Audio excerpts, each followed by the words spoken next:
It just sounds too good to be true. It is too good to be true. Okay. It's the best piece of tax legislation I think we'll ever see in our lifetime. If you're a short-term rental host and you make a decent profit in your business, or you are a short-term rental host and a W-2 employee and make a ton of money at your job, I'm really excited about today's video because I met with Malachi Sims here in Houston, Texas, my stomping ground, and we're talking about a couple of tax strategies ranging from opportunity zones to the short-term rental loophole and cost segregations that will hopefully slice and dice your tax bill, allowing you to pay $0 in taxes. This is my mission, teach you how to do this through real estate on today's episode of Rob Bill.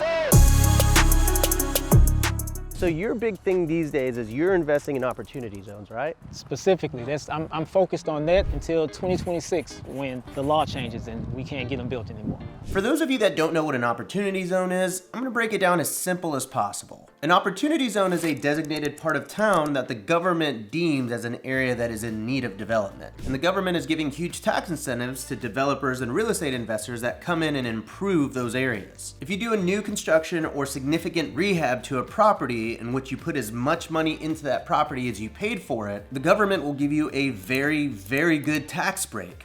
As in a never before seen before tax break. Where basically if you hold on to that property for 10 years, when you go to sell said property, you won't need to pay capital gains on those properties up until 2047. Now there are other real estate strategies that you can execute to defer your taxes, like a 1031 exchange, but note the one big difference between a 1031 exchange and an opportunity zone play. So with the 1031 exchange, you keep kicking the can down the road. But when you cash out, when you say, all right, I'm ready to get my money, then you have to pay tax once you pull out of the program. With the opportunity zone law, you don't have to pay capital gains tax as long as you sell them up until 2047. So it gives you about another 20-year window to escape tax-free as long as you hold the property for 10 years. No depreciation recapture either. So no capital gains, no depreciation recapture. You can just walk away with your money scot-free. Okay, so there's a lot to unpack there, which we'll get to here in the video, but when you're doing the opportunity zone stuff, you're really focusing on the short-term rental strategy and how it marries with the opportunity zone tax tactics, right? Correct. So one of the beauties of the opportunity zone program is you can stack other real estate strategies. One of those strategies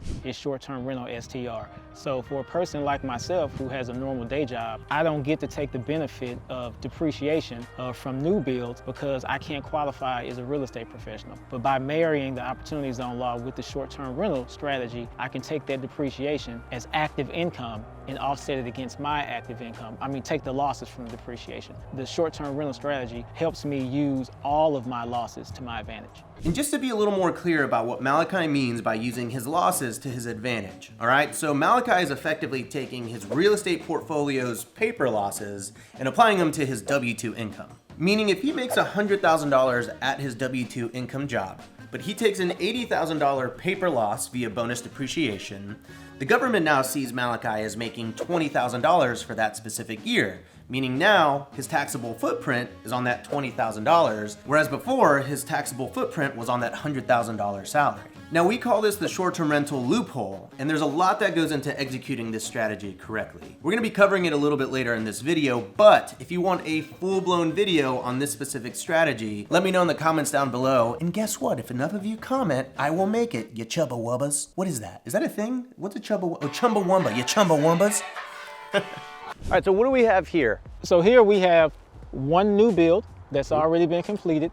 Oh, the gray one, yeah, that's really nice. Which is currently on STR. And then we have two new units, which are basically at the sheetrock phase, which should be done probably in another month and a half. And then we'll put those on STR as well. So if I understand this correctly, and I probably don't, so I'll allow you to clarify. If you build a home in an opportunity zone before 2026, so long as you sell it between 2026 and 2047, you don't have to pay capital gains on the house? Correct. Or depreciation recapture. As long as you do two things. Well, it's a few things you have to do, but the main point is it's new development. You have to improve the area. You do that by doing new construction, which these are, or you do that by doing significant rehab. So if I buy a property for $100, I need to put $101 into it. I just focus on the rehab side. On the rehab side. Okay. I don't like rehab, so I just focus on new development. I just build from ground up.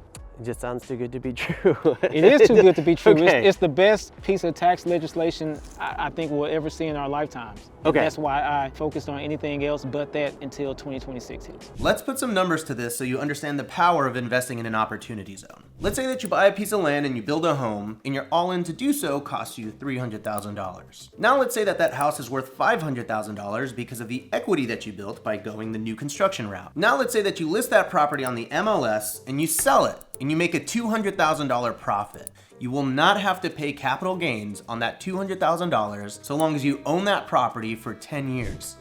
Pretty crazy, right? Are there any downsides to investing in an opportunity zone? None, because if you decide you want to change your mind before 10 years comes, you just pay the taxes that you normally would have paid anyway. People always say, I don't want to come in and develop because it's going to cost me too much money. But this doesn't cost me very much money because, again, you can sell to the bank at the end of the day and get all of your money back. There's lots of ways you play with it. I only do it the short term solely so I can offset not being able to be a professional. Because if I were working full time, I wouldn't need to do that. It wouldn't have to be on short term, it could be on long term. But the only way I can maximize the depreciation savings is by being on short term, because by not qualifying as a professional. That's the main reason I put them on short term. Not because they cash flow more, saves me money in tax. So I can against get your W-2 income. Against my W-2 income. I hope you're listening to this. If you're not listening to this, I'm gonna shake you. And if you haven't liked this video yet, I'm also gonna shake you because we just talked about how you can buy a short-term rental, use depreciation, and then basically knock out a lot of your salary, your W-2 income, and pay significantly less in taxes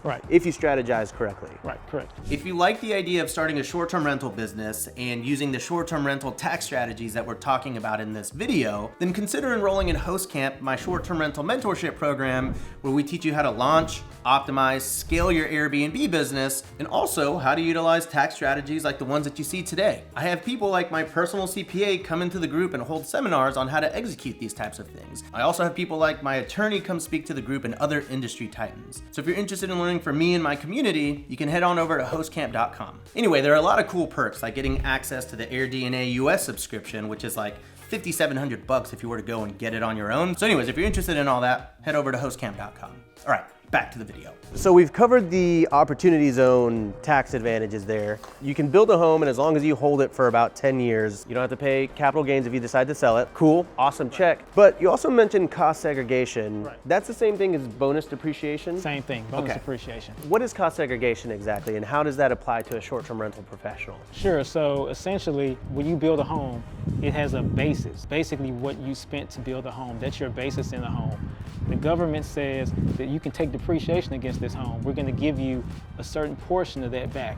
If it's commercial property, it'll be over 39 years. If it's residential property, 27 years. The government's gonna give you that money back. But you can get a cost segregation study. There are certain parts of your home that have a useful life of less than 20 years. It's a lot of cosmetic stuff, right? Like carpets, appliances. An engineer and a CPA basically come in and give you a study where they go break down the cost aspect of all of those things. You have different things like special kind of lights, sometimes cabinets, basically things that aren't a part of the property, that have a life of 20 years or less. All of that stuff adds up to a number. They give you a study to say what that number is. And right now, you can take 100% of that as a deduction, as a depreciation deduction. Next year, it drops down to 80%. Then it goes to 60, then 40, then 20. Party's over. Party's over. But right now, for your cost seg, you still get to take 100% of that depreciation. In the first year. In the first year. Okay, so typically with any rental, you're dividing depreciation up anywhere from 27.5 to 39 years. And then you're taking that divided depreciation as a single line deduction on your taxes every year. By the way, be sure to consult your CPA because this is not tax advice. But anyway, when you get a cost segregation report done, you can deduct anywhere from 20 to 25%, kind of varies, of the value of your physical structure in year one if you want to. This is what we call bonus depreciation, and it can create some pretty major tax savings for you. Oh, and by the way, the reason I said that you can depreciate 20 to 25% of your physical structure is because you can't depreciate land, only physical property.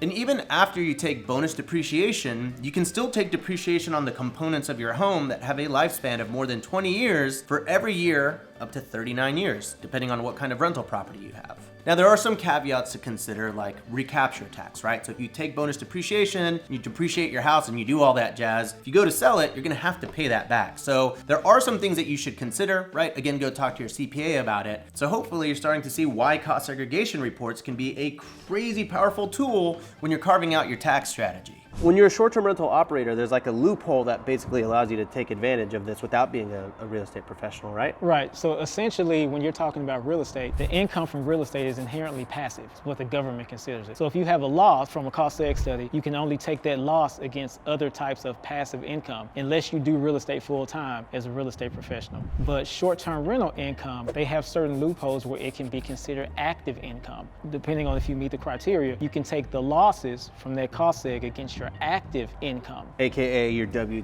income. AKA your W-2 income. And some of those I'll list right here. We'll just list the criteria to use Right. this loophole. One of them being you have to material Participation is the main one. more than anyone else. More than anyone else. Right. So this means that you are managing it more time than everyone else that's like. Everyone else. So your hours have to exceed the hours of everybody.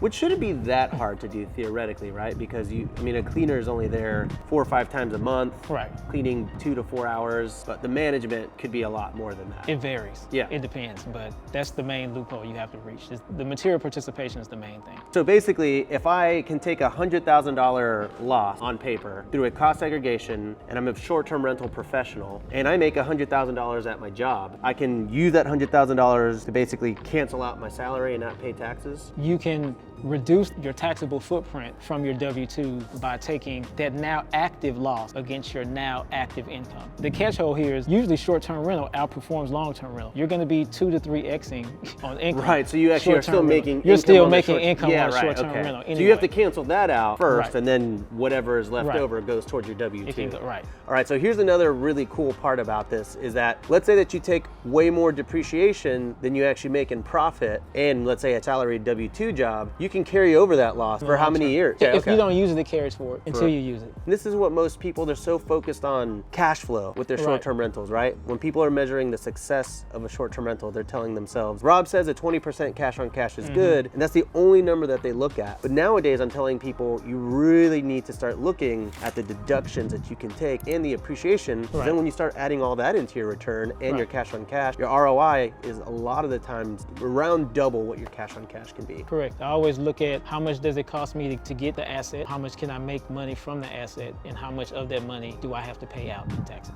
Hopefully 0. After you and I watch this video, 0. Hopefully 0. It's very meta. Well, I think that's it, man. I gotta rewatch this, and I hope everyone at home watch this again. I would recommend going back to the beginning of this, put it on half speed, and just really digest this, because this is, you could literally, in my mind, I always say that if you're paying taxes, you're really getting rid of money. But if you can save money in taxes, that's money that you're making because you're not having to get rid of it. You don't have to pay. People say that taxes aren't sexy, but I disagree. I think taxes are a very sexy thing when you figure out how to do it correctly. Right, it pays to know. Well, awesome, man. Well, thanks, Malachi. Always Appreciate it. a pleasure to have you on the channel. Appreciate it. Where can people find you online, learn more about what you're doing? You can find me on Instagram at TheKingMalachi, and for our short-term rentals, you can find us on Instagram at Houston Retreats. Anybody ever We'll leave it in the town? link in the description below too. Perfect. Anybody ever in town need a good short-term rental? Let us know. And by the way, if you haven't seen our video on his short-term rentals and the new construction process and how he was able to get a lot of his short-term rentals practically free, there's some tricks of the trade there. Be sure to go watch that. That came out not too long ago. Make sure you guys like and subscribe. Best show ever.